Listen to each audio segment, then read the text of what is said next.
बिस्मिल्लाहिर्रहमानिर्रहीम। अस्सलाम वालेकुम। मां आहियां सबा बलोच। अॼु जे हिकु नए टॉपिक सां गॾु अॼु जेको असांजो टॉपिक आहे इहे मां पास पेपर मां खयो आहे 2004 में जेके सिंध पब्लिक सर्विस कमीशन जेके कुझु सुवाल ॾिना हुया ऐं कुझु ॿिया गौर सां ॿुधिजो ऐं जेकॾहिं मुंहिंजे चैनल ते नवां आहियो त मुंहिंजे चैनल खे सब्सक्राइब ऐं लाइक ऐं कमेंट लाज़मी कजो।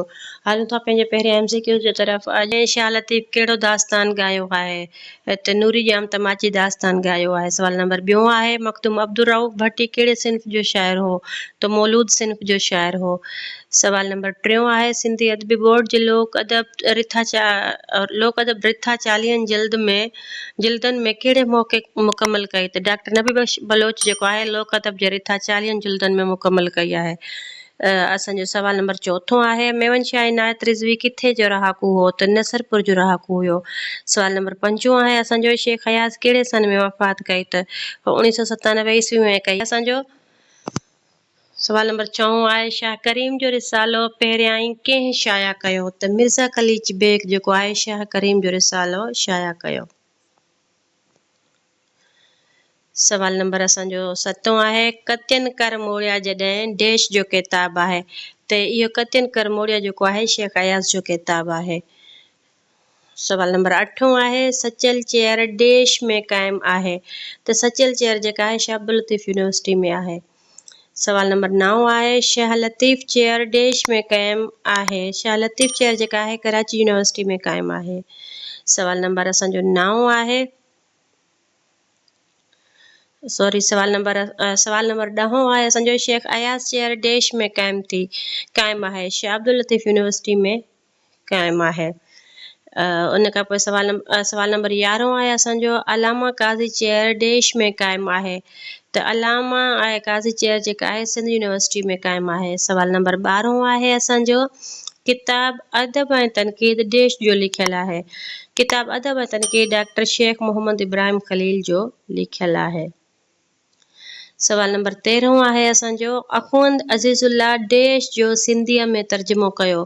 त अख़ुंद अज़ीज़ुल्लाह जेको आहे इहो क़ुरान शरीफ़ जो सिंधीअ में तर्जुमो कयो हुयो। सवाल नंबर 14 आहे असांजो मौजूदा सिंधी अल्फ़ाबेट देश सरकार तयारु कराई हुई? त जेका इहो जेको अंग्रेज़नि जे दौर में ठही हुई मौजूदा सिंधी जेका रस्मुल ख़त आहे त इहो जेको आहे अंग्रेज़ सरकार तयारु कराई हुई। सवाल नंबर 15 आहे असांजो कुकण या कल्याण देश जो लिखियलु आहे? कुकण या कल्याण जेको आहे उस्ताद बुखारी जो लिखियलु आहे। सवाल नंबर मुंहिंजी मुख़्तसर आतम कहाणी देश लिखी आहे? इहा जेका मुंहिंजी मुख़्तसर आतम कहाणी जेको आहे डॉक्टर उमर मोहम्मद दाऊद पोटर जो लिखियलु आहे। हाणे हेठियां असांजा सवाल आहिनि हेठियनि शाइरनि जा तख़लुस लिखो। जेके हेठां नाला ॾिनल आहिनि हिननि जे शाइरनि जा तख़लुस कहिड़ा आहिनि उहे लिखणा आहिनि हिन देश में। त मोहम्मद हाशिम ट्रखड़ाई इन जो तख़लुस मुख़लस आहे। ॿियो आहे हाफ़िज़ मोहम्मद जो जेको तख़लुस आहे उहो एहसन आहे। हेठि आहे हेठिन किताबनि जे लेखकनि जा नाला ॿुधायो। जेका किताब ॾिनल आहिनि उन्हनि जे लेखकनि जा नाला। त 34हों दर जेको आहे नसीम खरल जो किताब आहे लिखियलु किताब आहे। बेलायन जो ॿोल जेको आहे डॉक्टर नबी बख्श बलोच जो लिखियलु आहे। सिंधी ॿोली सिराजुल हक़ मेमण जो लिखियलु आहे। सिंधी ॿोलीअ जो समाजी कारज इहो डॉक्टर अलहदाद ॿोयो जो आहे। तख़लीक़ जो मौत जेको आहे खैरुनिसा जाफ़री जो लिखियलु आहे।